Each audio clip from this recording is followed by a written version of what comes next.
Pernah kepikiran nggak sih, jauh sebelum Nabi Adam diciptakan, sebelum peradaban manusia bahkan dimulai, bumi ini ternyata bukanlah planet yang kosong. Katanya nih, menurut beberapa riwayat kuno, planet kita ini sudah jadi saksi bisu dari peradaban lain yang bangkit dan kemudian runtuh dengan sangat epik. Nah, inilah kisah mereka, para penghuni pertama bumi. Jadi, siapa dong yang ada di sini sebelum kita?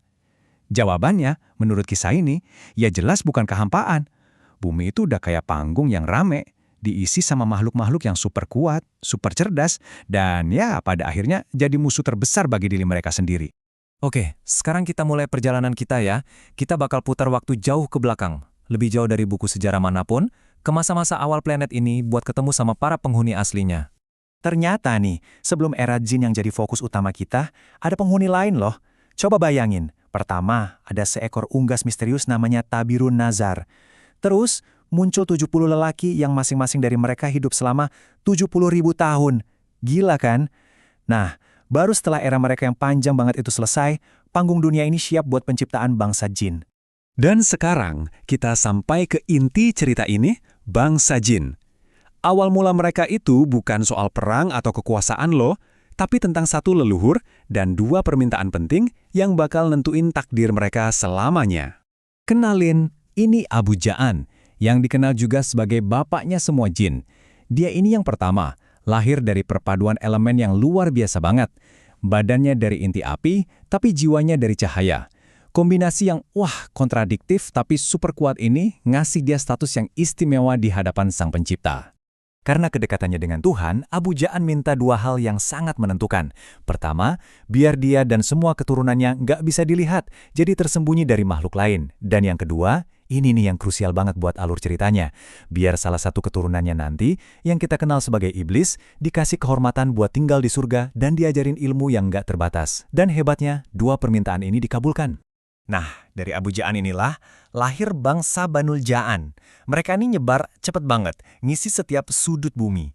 Mereka bukan cuma tinggal di planet ini, mereka menguasainya. Ngebangun peradaban yang membentang dari kutub utara sampai kutub selatan. Biar kita paham gimana mereka bisa seberkuasa itu, kita harus bayangin dulu bumi zaman itu kayak gimana. Bukan dunia hijau dan biru yang kita kenal sekarang ya, tapi planet yang lebih kering, tandus dengan atmosfer yang tipis. Kondisi yang mungkin buat kita mematikan, buat mereka justru jadi surga. Sempurna banget buat makhluk dari api. Kekuasaan mereka itu bener-bener total. Keturunan Abu Ja'an, yang notabene adalah saudara-saudaranya iblis, ngebagi dunia jadi 8 kerajaan. Coba lihat aja jangkauannya, dari belahan selatan dan utara sampai timur dan barat. Tapi nggak berhenti di situ, mereka juga nguasain atmosfer di atas kita, bahkan sampai inti magma di bawah kaki kita. Lautan dan daratan, semuanya ada di bawah kendali mereka. Tapi, ya gitu deh, kekuasaan absolut seringkali nimbulin kerusakan absolut juga. Kemegahan peradaban jin yang udah dibangun ribuan tahun itu mulai retak dari dalam. Kesombongan mulai merayap masuk, dan era keemasan mereka pun sebentar lagi bakal ganti jadi era perang dan kehancuran. Di bumi, 8 kerajaan itu perang melulu. Mereka saling menindas, saling numpahin darah, dan dalam kesombongan mereka, banyak banget yang mengingkari keberadaan Tuhan yang udah nyiptain mereka. Bumi waktu itu isinya kezaliman semua. Tapi, sementara bumi kebakar sama perang, di surga, ceritanya beda banget. Jauh dari semua kekacauan itu, iblis justru lagi ada di puncak kesalehannya. Dia adalah ahli ibadah paling taat, seorang cendekiawan brilian yang nguasain ilmu dunia dan gaib. Di antara kaumnya, dialah yang terbaik. Dan kerusakan ini tuh nggak cuma sehari atau seabad loh, tapi ribuan tahun. Bayangin, selama ribuan tahun, Banul Ja'an itu saling bantai. Akhirnya, setelah milenia pertumpahan darah, kesabaran ilahi pun habis. Hukuman pun datang buat menyapu bersih kerusakan mereka dari muka bumi. Hukuman itu benar-benar ngehapus peradaban mereka dari peta. Coba bayangin bedanya. Dari 8 kerajaan super kuat, mereka hancur jadi suku-suku kecil yang tercerai-berai dan ngumpet. Kekuatan mereka lenyap. Generasi tua yang bijaksana musnah, cuma nyisain keturunan yang lebih lemah dan umurnya lebih pendek. Dan semua ini, semua kehancuran ini, disaksikan langsung sama iblis dari sorga. Dia ngelihat kehancuran total bangsanya, dan pemandangan itu memicu sesuatu di dalam dirinya. Kesedihan yang mendalam pastinya, tapi ada juga kesombongan. Dari sinilah lahir sebuah sumpah rahasia.